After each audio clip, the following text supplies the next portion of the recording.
Aquí comienza el ministerio del programa de radio Profecías Hoy con el pastor Henry Cortés.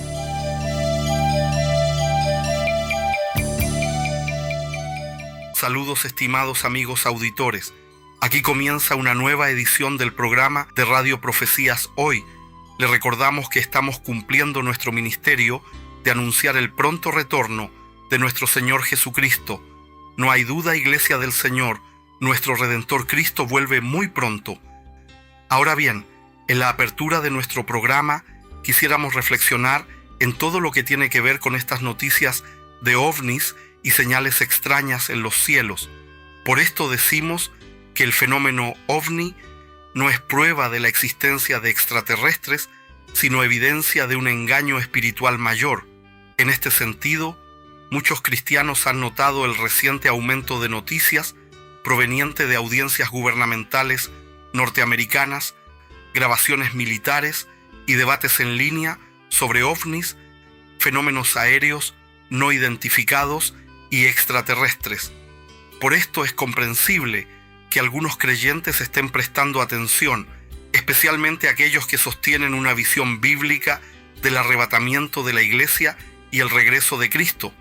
Déjeme contarle que un detalle histórico que a menudo se pasa por alto es el momento en que surgió la fascinación moderna por los ovnis, que comenzó junto con un importante evento profético. En 1947, el mundo fue testigo de dos acontecimientos significativos que ocurrieron casi simultáneamente. Primero, el Estado moderno de Israel comenzó a resurgir en la escena mundial tras el plan de partición de las Naciones Unidas, lo que condujo al renacimiento de Israel en 1948, un cumplimiento de la profecía bíblica sobre la reunificación de Israel, escrita en el libro de Ezequiel, capítulos 36 y 37.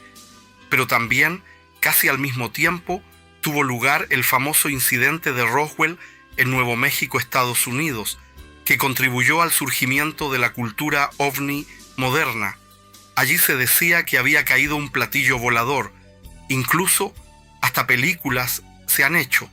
Por esto muchos creyentes cristianos, comprensiblemente, consideran estos acontecimientos paralelos sumamente relevantes. Las Escrituras enseñan que Israel desempeñaría un papel central en los eventos del fin de los tiempos, y hoy presenciamos no solo la continua preservación de Israel, sino también un drástico aumento mundial del antisemitismo, tal como se profetizó en las Escrituras. En toda Europa, en las universidades estadounidenses, en las redes sociales y en los movimientos políticos, la hostilidad hacia el pueblo judío se ha incrementado notablemente. Hoy todo el mundo está contra Israel. Las Escrituras advirtieron hace mucho tiempo que Jerusalén se convertiría en una piedra pesada para las naciones. Le recuerdo lo que dice el profeta Zacarías en el capítulo 12 y versículo 3. En aquel día haré de Jerusalén una piedra pesada para todos los pueblos. Todos los que se la carguen con ella serán despedazados, aunque todos los pueblos de la tierra se reúnan contra ella. Al mismo tiempo, el mundo se siente cada vez más fascinado por lo sobrenatural. El interés por los ovnis, los extraterrestres, los encuentros paranormales, el misticismo, las drogas fuertes y psicodélicas, la brujería y el ocultismo se han disparado en la cultura popular. Lo que antes era marginal, ahora se debate abiertamente en el mundo del entretenimiento, las universidades e incluso en los círculos gubernamentales. En este punto hay que considerar una observación importante, tanto por investigadores seculares como cristianos, que es la recurrente conexión entre los encuentros con ovnis y la participación en el ocultismo.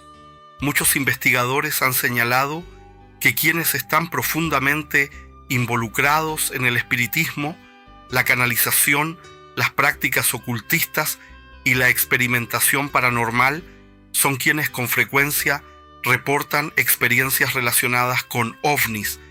Los estudios académicos que examinan los sistemas de creencias sobre ovnis también han encontrado coincidencias con creencias místicas y paranormales.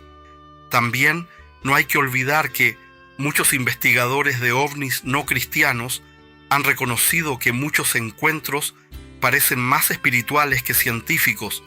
Los informes suelen incluir miedo, parálisis, comunicación telepática, alteración de la conciencia y experiencias engañosas que se asemejan más a fenómenos ocultos que al contacto con seres físicos de otro planeta. Son las mismas experiencias que se reportan en encuentros demoníacos. Algunas personas también han testificado que los encuentros aterradores cesaron cuando invocaron el nombre de Jesucristo. Estos testimonios son consistentes con la comprensión bíblica de que el engaño espiritual es real. Por eso la palabra de Dios en Efesios capítulo 6 y versículo 12 nos recuerda que nuestra lucha es contra fuerzas espirituales invisibles. También, segunda de Tesalonicenses capítulo 2 nos advierte que los últimos días estarán marcados por señales y prodigios engañosos. Jesús mismo advirtió repetidamente sobre el engaño que precederá a su regreso. Por ello, los cristianos que creen en la Biblia no deberían ver el fenómeno ovni como evidencia de extraterrestres benevolentes, sino como parte de un engaño espiritual mayor que prepara al mundo para los días del tiempo del fin. Se lo repito, es un gran engaño que se viene a todo el mundo. ¿Acaso podrían tales fenómenos ayudar a explicar el rapto de la iglesia tras la repentina desaparición de millones de creyentes? ¿No sería esto ideal para el maligno, para desviar la atención de Cristo hacia los gobiernos nacionales o quizás hacia un líder mundial, es decir, el anticristo? La Biblia no dice directamente que el gran engaño será del tipo ovni, pero no es difícil imaginar un mundo que busca respuestas y se deja engañar por creencias espirituales. Para los creyentes en Cristo, la respuesta no es el temor a la oscuridad, sino la confianza en aquel que la ha vencido. Recuerde lo que dice Lucas capítulo 21, versículo 28. Y cuando comiencen a suceder estas cosas, entonces levanten la vista y alcen la cabeza, porque su redención está cerca.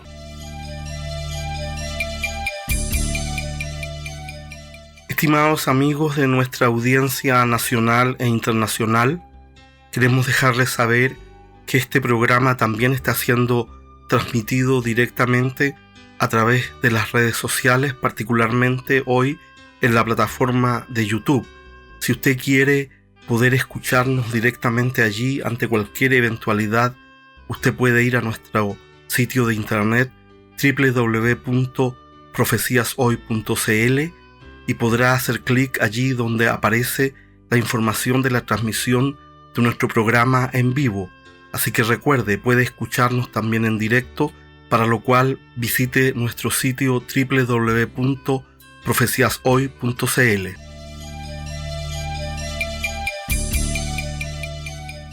Bien, estimados amigos auditores, a continuación en el programa de hoy queremos invitarles a una reflexión bíblico-profética en la palabra de Dios, en el libro de Segunda de Pedro capítulo 1. Tenemos también la palabra profética más segura, a la cual hacéis bien en estar atentos, como a una antorcha que alumbra el lugar oscuro, hasta que el día esclarezca y el lucero de la mañana salga en vuestros corazones. Entendiendo primero esto, que ninguna profecía de la Escritura es de interpretación privada, porque nunca la profecía fue traída por voluntad humana, sino que los santos hombres de Dios hablaron siendo inspirados por el Espíritu Santo.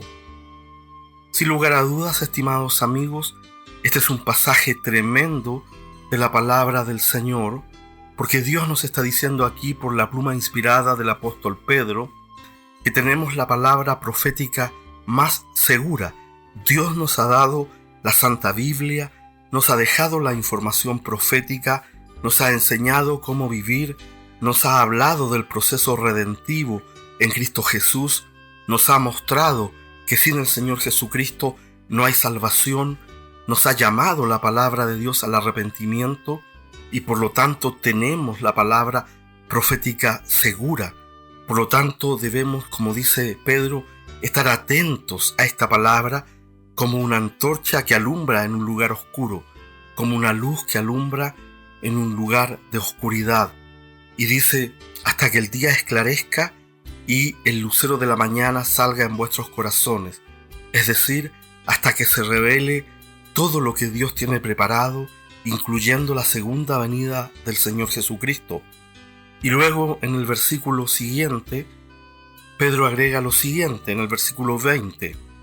Entendiendo primero esto, que ninguna profecía de la Escritura es de interpretación privada, porque nunca la profecía, dice el versículo 21, fue traída por voluntad humana, sino que los santos hombres de Dios hablaron siendo inspirados por el Espíritu Santo.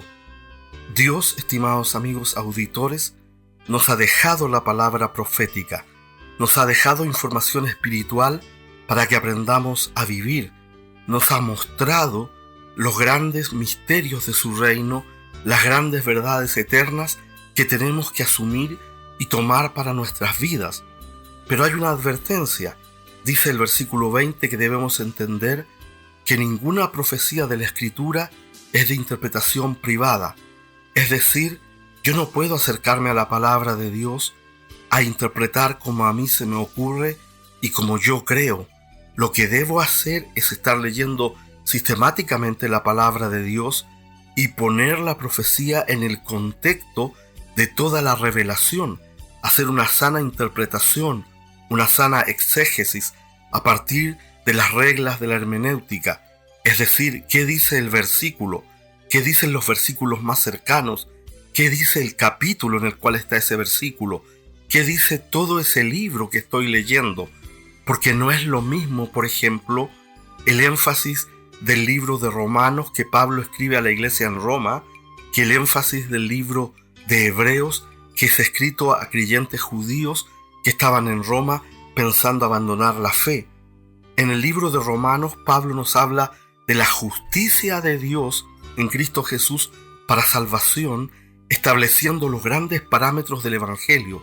Pero en el libro de Hebreos, el escritor de Hebreos, tal vez Pablo, no lo sabemos con exactitud, nos habla de la grandeza de Cristo, de su obra como Dios, como hombre, de su sacrificio, de su intercesión en el cielo para que seamos salvos, y nos habla de las consecuencias de abandonar a Cristo en nuestra vida espiritual. Por eso cuando leemos la profecía bíblica, tenemos que sacar la verdad de Dios en el contexto en que está escrita, y por eso hoy día hay tanta confusión en el campo de la profecía bíblica, porque cada uno interpreta como quiere. Algunos dicen que no habrá milenio, otros creemos que sí habrá un milenio físico real, de acuerdo a Apocalipsis capítulo 20 y a toda la verdad revelada en el Antiguo Testamento, principalmente en el libro de Isaías. Otros erróneamente dicen que la iglesia reemplazó a Israel y que Dios ya no tiene ningún trato con Israel.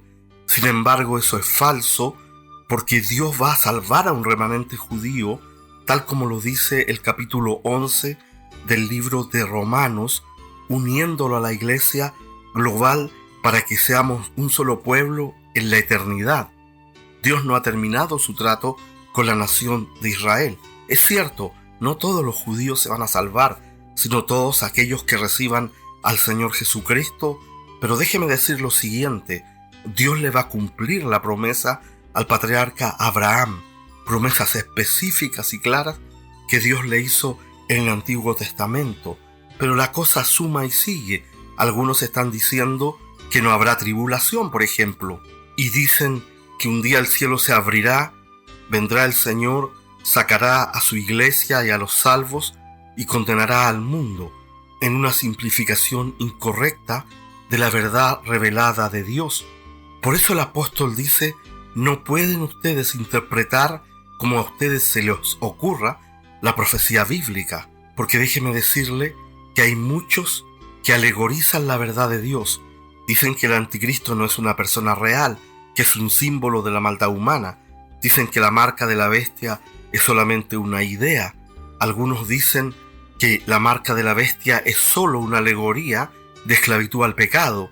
Sin embargo, estimados amigos auditores, nosotros tenemos que tener sumo cuidado de no caer en la confusión en la que algunos se encuentran, porque de lo contrario nos vamos a ver atrapados en una serie de falsas enseñanzas que no están de acuerdo a la palabra de Dios. Porque recuerde esto, ninguna profecía de la Escritura es de interpretación privada, porque termina allí, en este pasaje que estamos estudiando, el versículo 21, diciéndonos: porque nunca la profecía fue traída por voluntad humana, sino que los santos hombres de Dios hablaron siendo inspirados por el Espíritu Santo. Es decir, Dios nos está mostrando ahora la importancia de entender que la profecía bíblica ha sido inspirada por el Espíritu Santo y que nosotros no podemos olvidar esto, porque Dios es el que nos está hablando acerca de las cosas que sucederán. El pueblo de Dios, la iglesia verdadera de Jesucristo, que espera el retorno del Señor, que espera la llegada del reino, entiende que Dios ha dejado en adelantado la información profética, entiende que hay una secuencia de eventos, cosas que ocurrirán primero y cosas que ocurrirán después, hasta que se consume toda la revelación profética revelada en la Santa Biblia. Por eso, estimados amigos auditores, recuerde que hay una corona, como dice el apóstol Pablo en 2 de Timoteo, en el capítulo final, en el capítulo 4, en donde se nos informa que Dios dará una corona a aquellos que esperan la venida del Señor Jesucristo. Por lo tanto, no nos dejemos confundir. Cristo nos ha dejado todo el proceso profético informado en su palabra en adelantado. Nuestra tarea es poder ganarnos la corona de justicia, como nos dice el apóstol Pablo en 2 de Timoteo capítulo 4, versículo 8. Por lo demás me está guardada la corona de justicia, la cual me dará el Señor juez justo en aquel día, y no solo a mí, sino también a todos los que aman su venida. Así que, habiendo dicho todo esto, le invitamos a orar por el programa de hoy. Amado Dios y Padre Celestial, en el nombre de Jesús, dejamos en tus manos el programa de radio Profecías Hoy, que en este momento estamos llevando a todos nuestros amigos auditores. Lo pedimos en el nombre de Jesús. Amén y amén.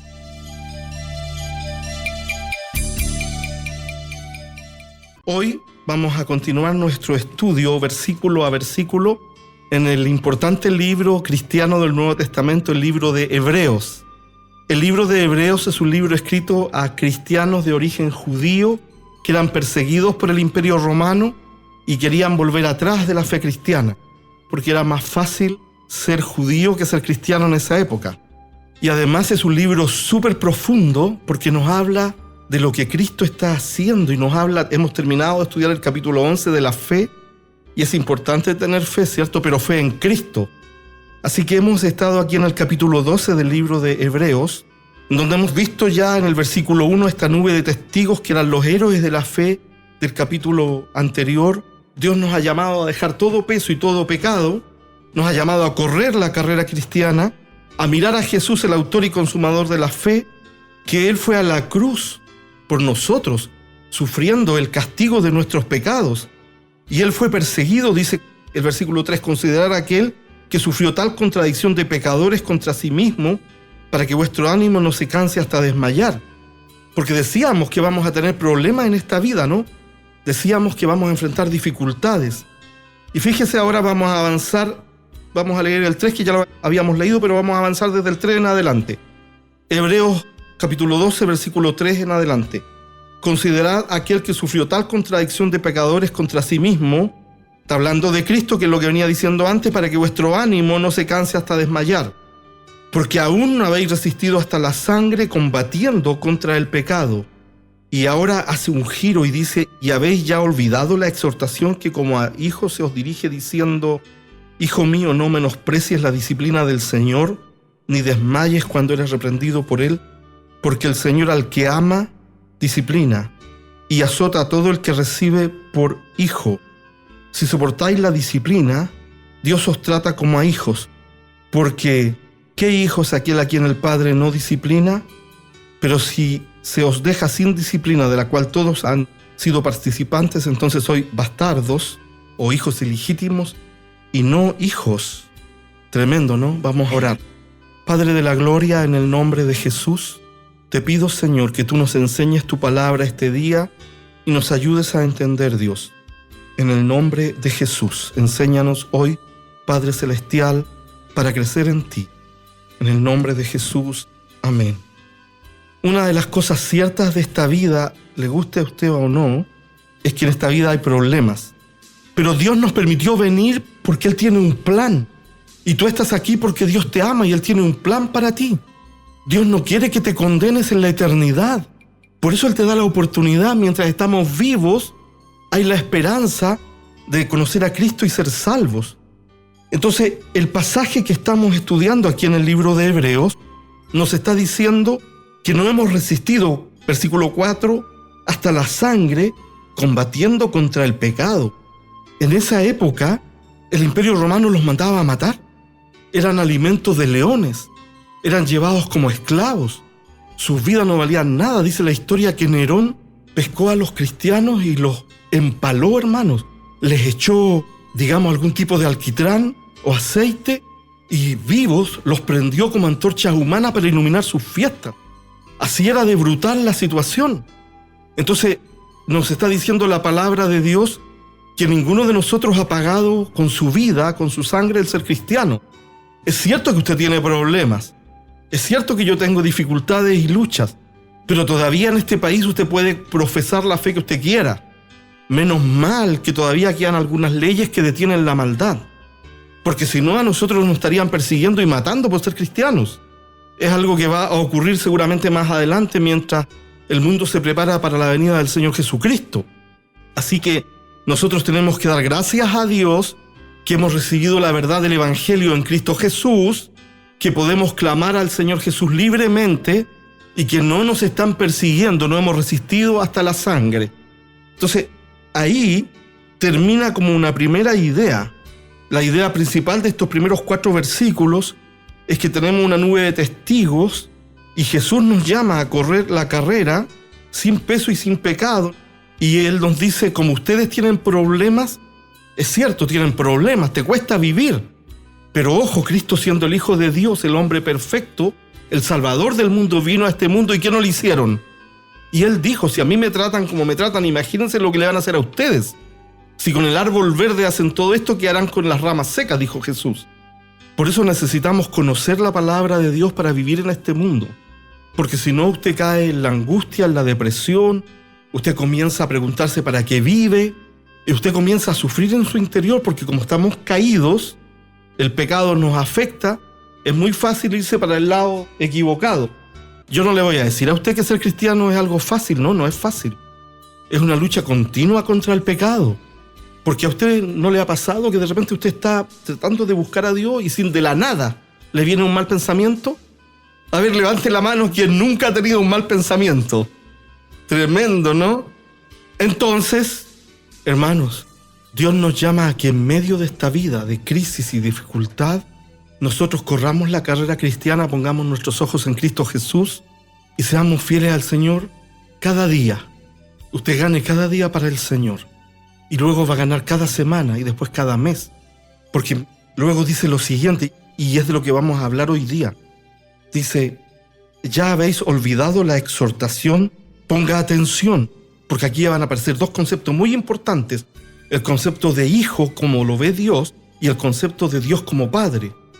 Y además va a aparecer un tercer concepto que es el concepto de la disciplina de Dios para nuestro propio bien. Dice, y habéis ya olvidado la exhortación que como a hijos se os dirige diciendo, hijo mío, es Dios hablando. No menosprecies la disciplina del Señor, ni desmayes cuando eres reprendido por Él. Porque el Señor al que ama disciplina, y aquí viene una palabra que hoy día en esta cultura no le gusta a nadie, y azota a todo el que recibe por hijo. Vayamos a Proverbios capítulo 3, versículos 11 y 12. Hebreos está citando el libro de Proverbios, un libro que fue escrito aproximadamente 900 años antes de Cristo, o sea, casi 1000 años entre la cita que hace Hebreos de Proverbios. Dice Proverbios 3:11, no menosprecies, hijo mío, el castigo de Jehová, ni te fatigues de su corrección, porque Jehová al que ama castiga como el padre al hijo a quien quiere. Tremendo, ¿no? Que el Señor nos ayude, porque a veces nosotros queremos tener un Dios a nuestra medida. Déjame decirte que Dios no es a nuestra medida. Dios es santo y 3 veces santo, y Él nos tiene que enseñar a vivir para llegar a Él. El Señor tenga misericordia de nosotros y nos ayude a poder entender, porque dice Job 5:17, y es muy importante esto que dice Job acá, 5:17, he aquí bienaventurado es el hombre a quien Dios castiga, por tanto no menosprecies la corrección del Todopoderoso. Está en la palabra de Dios, está en la Biblia, ¿cierto? Hoy día la teoría de la psicología moderna dice que hay que dejar que los niños hagan lo que quieran. No se trata de que vamos a llevar las cosas al extremo. Pero Job es importante, ¿sabe por qué? Porque es el primer libro de la Biblia escrito. Fue escrito hace más de 3.500 años atrás por Moisés. Moisés fue el compilador y escritor del libro de Job. Entonces la Biblia nos dice lo siguiente, mira, estás en la tierra, vas a tener dificultades, pero eres hijo de Dios y Dios es tu Padre. Cristo es tu hermano mayor y Dios te tiene que tratar y a veces Dios te va a disciplinar. Ese es el problema que tenemos todos.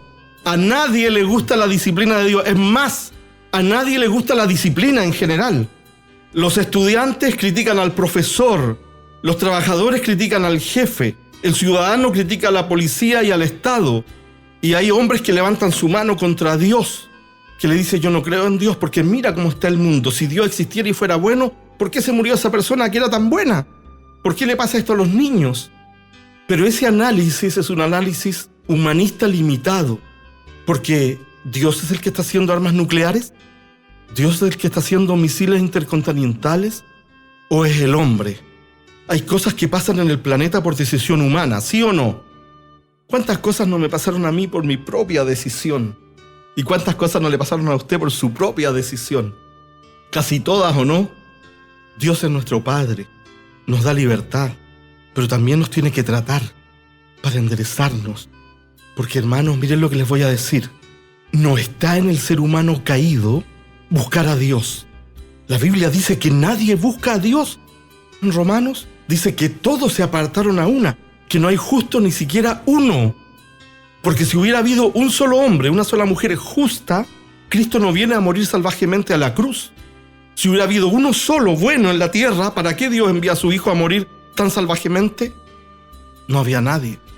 Entonces, el escritor de Hebreos nos lleva del punto de vista de que va a ser difícil la vida cristiana. Ellos están en medio del Imperio Romano. Ellos están llenos de dificultades en persecución. Les quitaban todo. Entonces, hay momentos de crisis, de persecución y de dificultad en la vida por cosas que nos caen por lo que nosotros hemos hecho, por cosas que nos caen por lo que otros nos hacen y porque hay cosas que Dios permite en tu vida. Lo más importante que tú tienes que entender es que Dios quiere salvarte en Cristo Jesús. Y si tú fueras millonario, ¿no buscarías a Dios? Un hombre rico vino a Jesús y se creía bueno y le dijo, maestro, yo he guardado todos los mandamientos desde mi juventud. Y es cierto, lo había guardado todo, se sabía la ley, podía darle una clase a usted. Y Jesús le dijo, sí, pero te falta una cosa. Y le tocó el Dios que ese joven tenía, que era su dinero. Le dijo, anda, vende todo lo que tienes, dalo a los pobres y sígueme. Y el hombre no fue capaz de seguir al Dios verdadero. ¿Usted cree que Dios no le podía volver a dar la riqueza de nuevo? Claro que se la podía volver a dar. Lo que ocurre es que Dios te quiere enseñar esto. Las cosas que te pasan para que te puedas salvar. No pudo el hombre rico, este joven rico, seguir a Jesús. Su Dios dinero era más grande. Porque mientras más dinero tiene la persona, más poderosa se siente, más dueña del mundo y menos valora a sus semejantes. Y al joven rico le pasó eso. No fue capaz de bajar su Dios. Así que te voy a decir algo. Agradece a Dios que no eres rico. Agradece a Dios que no eres rico, porque a lo mejor estarías camino al infierno. Señor, te damos gracias por lo que nos has dado y te damos gracias por lo que no nos has dado. Te damos gracias por la salud, Cristo, y también te damos gracias por la enfermedad. Te damos gracias por el trabajo y te damos gracias por la cesantía. Te damos gracias por la vida y te damos gracias por la muerte. En toda situación, en todo escenario, Jesús es el Señor, nuestra esperanza, nuestro Dios y nuestro Rey que murió por nosotros, resucitó y nos da vida eterna. Es la proclamación de nuestra fe. Nos da vida eterna. Así que el escritor de Hebreos nos dice ahora, pon atención, eres hijo de Dios y Dios te tiene que tratar. Hijo mío, no menosprecies la disciplina del Señor, ni desmayes cuando eres reprendido por Él, porque el Señor al que ama disciplina y azota a todo el que recibe por hijo. Hay personas que no se salvarían si no fuesen tratadas y quebrantadas por Dios. El objetivo de Dios, mire lo que voy a decir, porque esta es la verdad que está en la Biblia. No es que todo te salga bien. El objetivo de Dios no es que todos te quieran. No, tampoco el objetivo de Dios per se es que estés 100% sano o 100% enfermo, o que tengas o no tengas. El objetivo de Dios es que tú tengas a Cristo como el Señor y Salvador de tu vida. Porque si tú tienes a Cristo, lo tienes todo. Porque, mire, es natural que cuando estamos enfermos nos aferremos a la vida, es natural. Yo tuve un ataque, terminé hospitalizado por 4 días, era un dolor tremendo con terciana. Y estaba ahí, me pusieron morfina, el dolor era tremendo, que para que no me doliera, entonces yo entraba y salía de la realidad. Y yo no sabía si me iba a morir, hermano, el dolor era tremendo. Si se me rompía el colon, me iba a infectar y en menos de 10 horas me podía morir. Era una cosa de vida o muerte. Entonces yo, en mi inconsciencia consciente, oraba y decía, Señor Jesús, aquí está mi vida. Señor Jesús, aquí está mi vida. Porque te quiero decir un secreto. Cada cosa que hagas en la vida, hazla en el nombre del Señor Jesús. Dice la palabra, todo lo que hagáis, sea de palabra o de hecho, hacerlo en el nombre de Jesús. Voy a hacer este trámite, lo hago en el nombre de Jesús. Voy a enfrentar este problema, lo enfrento en el nombre de Jesús. Voy a buscar trabajo en el nombre de Jesús. Cuando yo buscaba trabajo y todavía no había tanto correo electrónico, los currículos se mandaban por correo. Entonces yo ponía mi mano sobre la carta antes de echarla en el correo y decía, en el nombre de Jesús envío esta carta. Porque hay que tener una vida de fe. Entonces, ¿no será que Dios te tiene que disciplinar y reprender para que tú camines una vida cristiana verdadera? Y mire, hay un verbo más ahí en el 6 que no nos gusta. ¿No será que Dios te tiene que azotar también? Dios Padre, nosotros sus hijos, la disciplina de Dios y aún el azote de Dios. Qué tremendo, ¿no? Pero mire qué tremenda oportunidad es esto. Mire la revelación que hay aquí. Dios es nuestro Padre. Número 1. Tú sabes que Dios es tu Padre y es tremendo. Por eso cuando yo oro y abro mi ojo en la mañana y digo, Padre nuestro que estás en el cielo, santificado sea tu nombre, yo sé que Él es mi Padre. Pero hay algo maravilloso también. Él sabe que yo soy su hijo. Él sabe que yo soy su hijo. Él me conoce bien. Y los ángeles en el cielo dicen, mira, despertó y está orando. Dios es tu Padre. Y Él te conoce, Él sabe que tú eres su hijo. Así que hay una relación de paternidad de Dios hacia nosotros y hay una relación de nosotros hacia Él como nuestro Padre, una relación filial. En inglés se diría sonship, no existe la palabra en español para decir la idea de paternidad, pero de la relación del hijo al padre. Entonces, ¿tienes claro que Dios es tu Padre? ¿Tienes claro que Dios te conoce como hijo? ¿Conoces tú a Dios como Padre? ¿Tienes claro que hay una relación entre el Padre y el Hijo, entre tú y el Dios del cielo? Y entonces un Padre verdadero no va a dejar al Hijo, llega a ser cargoso. Levántate, muévete, estudia, ¿sí o no? ¿O usted no quiere lo mejor para sus hijos? Un padre cristiano, una madre cristiana, lo que más quiere es que sus hijos reciban a Cristo como Señor y Salvador, ¿cierto? Es lo que más quiere. Y mire qué fuerte es esto. Si soportáis la disciplina, Dios os trata como a hijos, porque ¿qué hijo es aquel a quien el Padre no disciplina? Pero si se os deja sin disciplina de la cual todos han sido partícipes, entonces sois bastardos, otra palabra muy fuerte, y no hijos. Es decir, un padre humano natural, una madre humana normal, no va a ir a disciplinar y a enseñarle a los hijos de la vecina, ¿no es cierto? Es a sus propios hijos que le trata de enseñar y los trata de llevar a la verdad, que entiende. ¿cierto? Yo agradezco a Dios por mi madre. Solo había estudiado hasta primero básico, pero ella hizo algo. Me enseñó la Biblia, lo que ella sabía de la Biblia. Y lo segundo después que hizo de enseñarme de la Biblia, me llevó a la iglesia. Dios quiera que podamos traer a nuestros hijos a la iglesia mientras los podamos traer. Porque la vida es tan compleja, hermanos, que en un momento lo único que tú vas a tener es a Dios para clamar. Entonces quiero resaltar esto. Es probable que estés viviendo la disciplina de Dios. Analiza tu vida, las cosas que tú hiciste. Y es probable que esto sea lo que permite que tú vengas a Cristo. Porque llega un momento en que usted lo único que tiene es Dios nomás. Y usted tiene que tomarse del Señor. Porque a lo mejor, si fuera de otra manera, tú no te salvarías. Si fuera de otra manera, tú no te salvarías. Yo le pregunto, ¿qué de la eternidad? ¿No será el momento de poner la mirada en las cosas de arriba? ¿No será el momento de mirar a Cristo con los ojos de la fe y decir, Dios te amo, pase lo que pase? Si me das vida, Dios te amo. Señor Jesucristo, si me llevas contigo, te sigo amando. Perdona mis pecados y me entrego a ti. Porque te voy a decir un pequeño secreto. Ni tu cuerpo es tuyo, ni mi cuerpo es mío. Usted la ha hecho porque Dios es Dios. Amén. Así que yo quiero ser hijo legítimo. Y hay cosas que son delicadas. Yo sé que hay cosas que son complicadas. Yo sé que hay enfermedades que son dolorosas. Pero ¿vamos a volver atrás por eso? Piénselo. ¿Vamos a renegar contra el Dios del cielo porque Él no hace lo que nosotros queremos? ¿Qué quieres? ¿Un poco de disciplina o pasar la eternidad en la condenación eterna? Dios nos ayude. De verdad Dios nos ayude. Porque en realidad, hermanos queridos, si no fuera porque Dios nos está tratando, ni aquí estaríamos. ¿Conoces a Dios como tu Padre? ¿Tienes conciencia de que tú eres hijo de Dios? ¿Te comportas como un hijo de Dios verdadero? ¿Tu fe se muestra en tu vida como hijo? Porque yo quiero irme al cielo. Yo quiero ser salvo. Yo quiero estar con Dios por toda la eternidad. Amén. Así que el Señor nos ayude, hermanos, para que podamos entender lo que estamos viviendo. Amén. Piense en Cristo.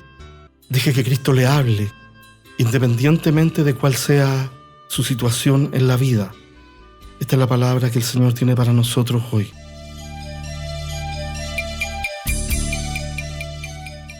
Estimados amigos, queremos agradecer a todos nuestros colaboradores que cada mes nos envían su aporte financiero para mantener este programa de radio en el aire y en transmisión.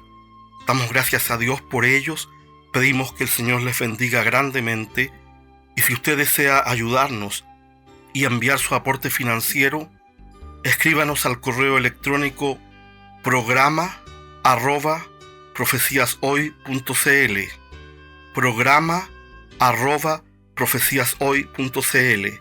Dios le bendecirá grandemente por invertir en la información profética.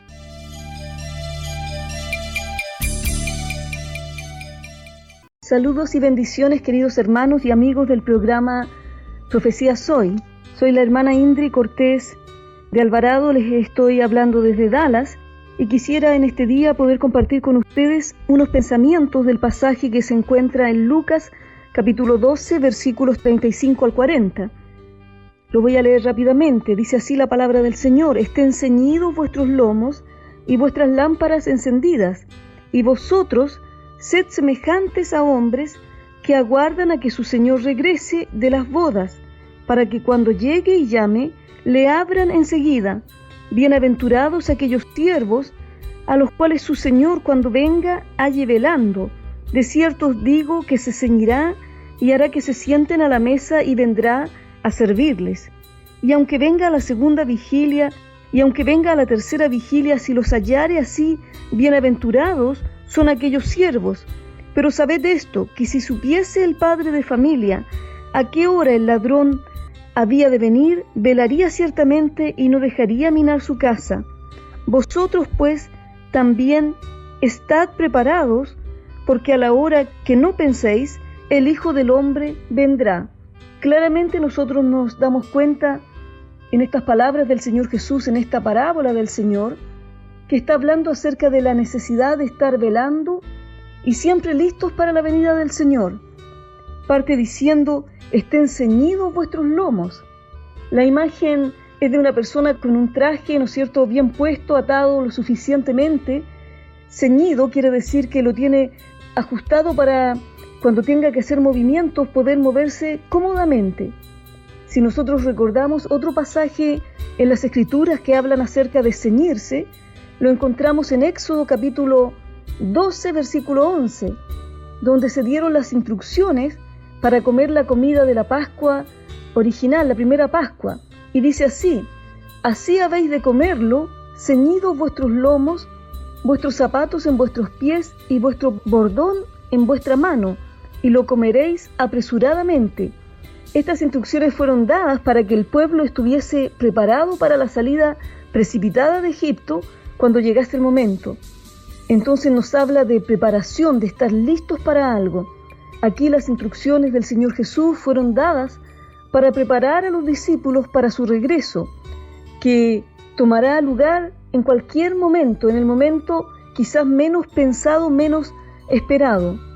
Dice en el mismo versículo 35, y vuestras antorchas encendidas, vuestras lámparas, ¿no es cierto?, encendidas. La palabra que se usaba ahí era para antorchas. Las antorchas, ¿no es cierto?, requerían una atención continua. Las mechas tenían que estarse cortando constantemente y el aceite tenía que estar siendo rellenado.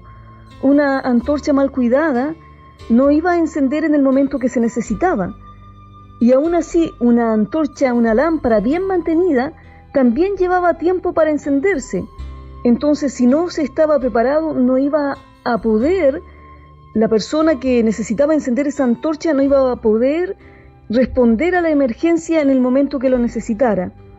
Y luego sigue diciendo, y a vosotros, sed semejantes a hombres que aguardan a que su Señor regrese de las bodas, para que cuando llegue y llame, le abran enseguida. Es decir, les estaba diciendo que tenían que estar preparados porque era una situación de vida o muerte. Usted sabe que si un médico, por ejemplo, no está preparado con los instrumentos que necesita en el momento que tiene que actuar para atender a un paciente que viene de emergencia, cada minuto en ese momento cuenta. Y si no está preparado y el médico se retrasa unos cuantos minutos para poder encontrar las herramientas y las cosas que necesita para poder atender al paciente, ese paciente puede morir. Asimismo, los que trabajan, ¿no es cierto?, en distintas profesiones que atienden situaciones de crisis deben estar preparados siempre y ellos se entrenan regularmente para poder responder efectivamente al momento que surja una crisis. Bueno, cuanto más la venida del Señor es necesario estar preparados para la venida de Cristo, porque tiene la misma urgencia, es una urgencia, por así decirlo, de vida o muerte. Luego continúa diciendo y dice, bienaventurados aquellos siervos a los cuales su Señor cuando venga halle velando. De cierto os digo que se ceñirá y hará que se sienten a la mesa y vendrá a servirles. Jesús nos sugiere que la servidumbre tal como la conocemos sea aceptable. Él lo que está hablando es que estos siervos eran siervos, gente que estaba al servicio de Dios. La palabra que se usa allí es la palabra griega doulos, que es un siervo que hacía la voluntad de su amo, y en este caso él se está refiriendo a los discípulos de Cristo, cuyo amo era el Señor, ¿no es cierto? El Curios divino, es Jesús. Pablo habla de sí mismo como siervo de Dios en Romanos capítulo 1, versículo 1, y habla de que los cristianos debieran ser siervos del Señor, es decir, estar dispuestos siempre a atender a su maestro, estar listos para atender a su amo. Ahora, en esta parábola de los siervos que vigilan, esperamos que los siervos estén, ¿no es cierto?, listos para servir al amo cuando él llegue y se siente a la mesa. Sin embargo, si nosotros prestamos atención, dice que si estos siervos, ¿no es cierto?, están haciendo lo que tenían que hacer, el mismo Señor, el mismo amo, será el que hará que se sienten a la mesa y vendrá a servirles. Imagínense qué promesa, qué bendición más grande, que en un sentido, si no pensamos naturalmente, prácticamente nunca un amo en aquellos tiempos iba a hacer que un siervo que estaba allí en la casa para servir era un esclavo que primero tenía que servir al amo y al último tenía que pensar acerca de él mismo, si es que tenía hambre o no, o sus necesidades, que el amo viniera y le dijera, ¿sabes qué? Tú siéntate a la mesa y yo te voy a servir. Bueno, eso es lo que el Señor, en su gran amor, en su gran misericordia, en sus promesas que van más allá de nuestro entendimiento, es lo que hace. Les dice que Él va a hacer que aquellos siervos que estén listos y preparados, cuando Él llegue, los va a hacer sentarse a la mesa y los va a bendecir, ¿no es cierto?, sirviéndoles. Si nosotros recordamos, el mismo Señor dijo que Él no vino para ser servido, sino para servir. Eso muestra el corazón de nuestro amado Señor, un corazón de amor, un corazón siempre dispuesto a dar, un corazón siempre dispuesto a bendecir a sus hijos, a bendecir a sus siervos, a bendecir a sus discípulos.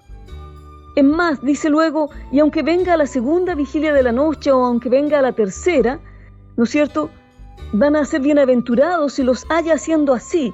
¿Haciendo así qué? ¿A qué se refiere? Se refiere a estar haciendo la voluntad de Dios, a estar listos, ¿no es cierto?, en aquellas cosas que el Señor les mandó que hicieran. No lo que nosotros queremos hacer, no lo que cada persona se le ocurre, sino lo que el Señor nos dice a través de su palabra, que sus hijos, sus discípulos, sus siervos debieran estar haciendo. Los romanos contaban las 4 vigilias de la noche de la siguiente manera: la segunda y la tercera de 9 de la noche a 3 de la mañana, ¿no es cierto? Y los judíos contaban 3, la segunda y la tercera de las 10 de la noche a las 6 de la mañana. De cualquier manera, Jesús habla de la venida del amo en medio de la noche, después de acostarse, después que las personas, ¿no es cierto?, vamos y nos acostamos para descansar, es decir, una hora inesperada cuando la gente está adormecida y pareciera, ¿no es cierto?, imposible de poder estar preparados. Pero el Señor habla de que en ese momento, en todo tiempo, nosotros debemos estar preparados, porque el Señor de una u otra manera a sus hijos les va a estar revelando en su espíritu el tiempo de su venida. Entonces dice, y aunque venga la segunda y aunque venga la tercera vigilia, los hallare haciendo así, van a ser bienaventurados tales siervos.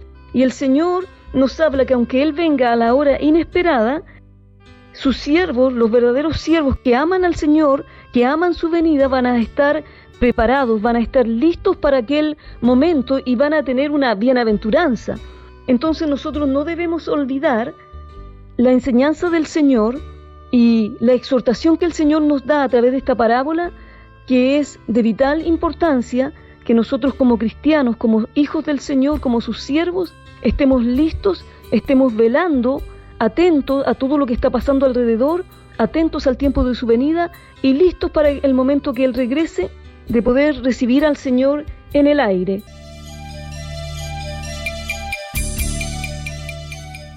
Bien, estimados amigos auditores, a continuación queremos invitarles a nuestra sección de noticias proféticas para esta semana. La noticia de la semana. Como ustedes saben, en los últimos días se realizó una reunión en China entre el presidente norteamericano Donald Trump y el líder chino Xi. Y en este sentido nos dice el sitio de Telemundo lo siguiente: buenas conversaciones pero pocos acuerdos, 3 claves sobre la cumbre de Trump y Xi en Beijing. El presidente de Estados Unidos dijo tener esperanzas de que la relación con China sea más sólida tras sus reuniones de varios días con el líder asiático, pero los temas más espinosos como Taiwán, los aranceles y la guerra contra Irán apenas se tocaron. Y se informa, aunque el presidente estadounidense Donald Trump afirmó que él y su homólogo chino Xi Jinping hablaron casi de todo, la cumbre entre las 2 superpotencias, celebrada en Beijing esta semana, no dio lugar a acuerdos de gran alcance y concluyó con solo unos pocos resultados concretos. En cambio, dice la noticia, ambas partes se prodigaron elogios mutuos y parecieron considerar este encuentro como un paso importante hacia la estabilización de su relación. El director principal del programa sobre China y miembro de la Fundación para la Defensa de la Democracia, Craig Singleton, afirmó: ninguna de las partes cedió en los temas más importantes. Temas como la tecnología, Taiwán, Irán, las tierras raras y la dependencia de la cadena de suministro siguen sin resolverse. La cumbre ayudó a gestionar el momento, pero la contienda subyacente vuelve ahora a los mismos puntos de tensión. Bien, dejamos la lectura de esta noticia hasta acá para proceder a comentarla. Lo que tenemos que considerar es lo siguiente. Hoy día, China le está peleando metro a metro, palmo a palmo, el liderazgo mundial a Estados Unidos. Estados Unidos pareciera que vive sus últimos momentos como la primera potencia mundial y China está ahí atrás, muy cerca de la nación norteamericana, como decíamos, peleando el liderazgo. Y en este contexto se realiza esta visita del presidente norteamericano Donald Trump a China, donde se reúne con el presidente chino Xi Jinping y se brindan elogios, hay una gran alfombra roja, conversan las cosas, pero los analistas dicen que fue más bien una reunión de buenas intenciones, de buenas declaraciones, pero los grandes temas no fueron tocados. Temas como la situación de Taiwán. Hay que recordar que China quiere controlar en forma definitiva la isla de Taiwán, que dice que le pertenece, y fue allí donde escaparon de la revolución comunista los chinos que no querían ser comunistas, y allí en Taiwán hoy día se producen los grandes semiconductores que usan todos los computadores y tecnologías del mundo. Entonces, si bien fue una reunión en donde se alabaron mutuamente, no hubo grandes avances. Y aquí, estimados amigos, viene la reflexión profética. ¿Qué va a ocurrir cuando venga el arrebatamiento de la Iglesia? ¿Caerá Estados Unidos como gran potencia mundial? ¿Se convertirá China en la gran nación de los tiempos de la tribulación? No hay que olvidar que el libro de Apocalipsis nos dice que los reyes del Oriente vienen, ¿no es cierto?, cruzando el río Éufrates hacia las tierras de Israel para la gran batalla de Armagedón. Y hoy día China se ha convertido en el gran actor mundial.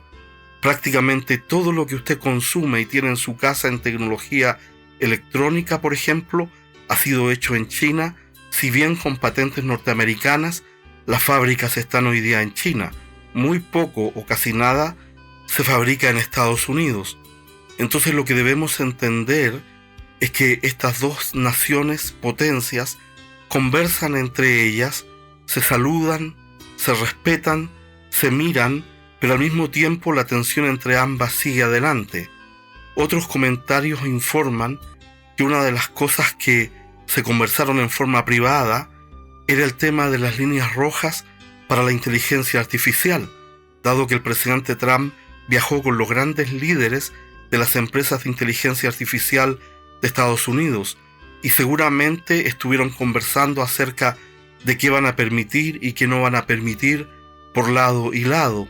No hay que olvidar que ahora China está fabricando miles y miles de robots que se espera que en no menos de un año estén en el mercado chino haciendo trabajos que antes hacían los humanos. Entonces, indiscutiblemente, estimados amigos, los líderes de estas dos potencias, Donald Trump por Estados Unidos y Xi Jinping por China, se miraron a los ojos, se dieron la mano, comieron juntos, caminaron por la alfombra roja, pero ambos saben que un error de cualquiera de las dos partes dejará al otro con el liderazgo del mundo. Y sabemos que Estados Unidos no muestra tener un rol profético clave en los días de la tribulación, porque no aparece mencionado claramente en las profecías bíblicas de lo que va a estar ocurriendo en esos días. Si bien puede unirse al sistema imperial del anticristo, tampoco es claro qué es lo que va a ocurrir. Pero lo que sí debemos entender, y que es claro, que todos los actores proféticos que van a participar en los eventos mencionados para los días de la tribulación están tomando forma. No hay que olvidar la alianza que hay entre Rusia, Irán y Turquía, y tampoco podemos olvidar que en este momento China le da su apoyo incondicional a Rusia y su apoyo incondicional a Irán, y por lo tanto Estados Unidos está en una situación compleja en donde tiene que tomar decisiones, y muchas de esas decisiones van a marcar su futuro como primera potencia mundial y si permanece en ese lugar o no. Ahora bien, lo que debemos entender es que todo el escenario geopolítico mundial va a cambiar en preparación a los días de la tribulación. Por eso, Iglesia del Señor Jesucristo, los cambios están frente a nuestros ojos. El tiempo es breve. El que tiene oídos para oír, que oiga. Cristo el Señor viene muy pronto por su Iglesia. El programa de radio que usted ha escuchado es una presentación del Ministerio de Radio Profecías Hoy. No olvide visitarnos en www.profeciashoy.cl para saber más acerca de nuestro ministerio.